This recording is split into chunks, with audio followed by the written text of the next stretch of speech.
കുടുംബത്തിന്റെയും നമ്മുടെ സമൂഹത്തിന്റെയും ആശയും പ്രതീക്ഷയുമായി വളർന്നു വരുന്ന ഒരു തലമുറയുണ്ട്. ആ തലമുറയ്ക്ക് കൃത്യമായി ദിശാബോധം നൽകാൻ നമ്മുടെ മഹല്ല് കമ്മിറ്റികൾക്ക് സാധിക്കണം.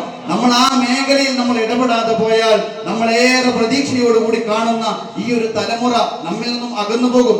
അങ്ങനത്തെ ഒരു സാഹചര്യങ്ങളിലേക്ക്, ചുറ്റുപാടുകളിലേക്ക് നമ്മുടെ കുട്ടികൾ മാറുമ്പോൾ ഈ സാഹചര്യങ്ങളിൽ അവിടെ പിടിച്ചു നിർത്താൻ നമുക്ക് കഴിയുന്നത് മഹല്ല് സംവിധാനം ഏറ്റവും മനോഹരമായി, ഏറ്റവും ശക്തമായി എല്ലാ മേഖലയിലും മഹല്ലിന്റെ ഇടപെടൽ ഉണ്ടാവുക എന്നതാണ്. മഹാനായ ഗസാലി ഇമാമിന്റെ അഭിപ്രായത്തിൽ മഹല്ല് എന്ന് പറഞ്ഞാൽ സ്വയം പര്യാപ്തമായ ഒരു കേന്ദ്രമെന്നാണ്.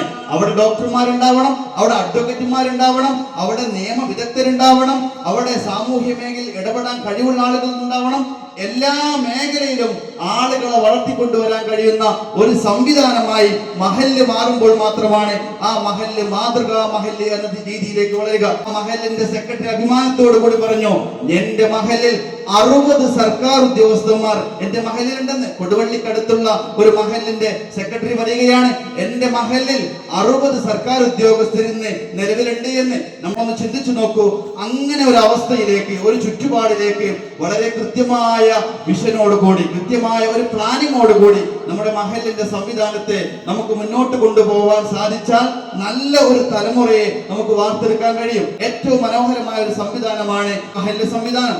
ആ മഹല്ല് സംവിധാനത്തെ എല്ലാ മേഖലയിലും നമുക്ക് ഉപയോഗപ്പെടുത്താൻ കഴിയണം. മഹല്ലിലെ രോഗികളായ ആളുകൾക്ക് ഒരു ആശ്വാസമായി മാറാൻ മഹല്ല് അതിനുള്ള ഒരു വേദിയായി മാറുമ്പോഴാണ് ആ രോഗിയായ മനുഷ്യൻ മഹല്ലിനെ ആശ്രയിക്കുക. വിധവയായ ഒരാൾക്ക്, ഒരു കുടുംബത്തിന് ആ മഹല്ല് ഒരു പ്രതീക്ഷയായി മാറുമ്പോഴാണ് ആ വിധവയായ ആൾ മഹല്ലുമായി ബന്ധപ്പെടുക. മറ്റേത് സ്ഥാനങ്ങളാണെങ്കിലും ആ സ്ഥാനങ്ങൾക്കൊക്കെ പല രീതിയിലുള്ള ആനുകൂല്യങ്ങളോ മറ്റു പല രീതിയിലുള്ള ഭൗതികമായ നേട്ടങ്ങളോ നമുക്ക് ലഭിക്കാറുണ്ട്.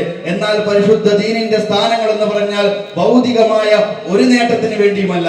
നമ്മളൊന്ന് മരണപ്പെട്ട് കഴിഞ്ഞാൽ ഒരുപാട് സുഹൃതം ചെയ്യുന്ന ഒരുപാട് നല്ല മനുഷ്യന്മാർ ഒരു മഹല്ലിന്റെ ഭാരവാഹിയായി നിൽക്കുന്ന സമയത്ത് നമ്മൾ അങ്ങനെ വിട പറഞ്ഞു പോയാൽ നമുക്ക് വേണ്ടി മയ്യത്ത് നിസ്കരിക്കാൻ, ആത്മാർത്ഥമായി നമുക്ക് വേണ്ടി ദുആ ചെയ്യാൻ, ആത്മാർത്ഥമായി റബ്ബിനോട് നമുക്ക് വേണ്ടി പ്രാർത്ഥിക്കാൻ ഒരു തലമുറയെ, ഒരു സമൂഹത്തെ സൃഷ്ടിക്കാനുള്ള ഒരു വലിയ നന്മയാണ് നമ്മൾ ചെയ്യുന്നത്. അല്ലാഹു അനുഗ്രഹിക്കുമാറാവട്ടെ.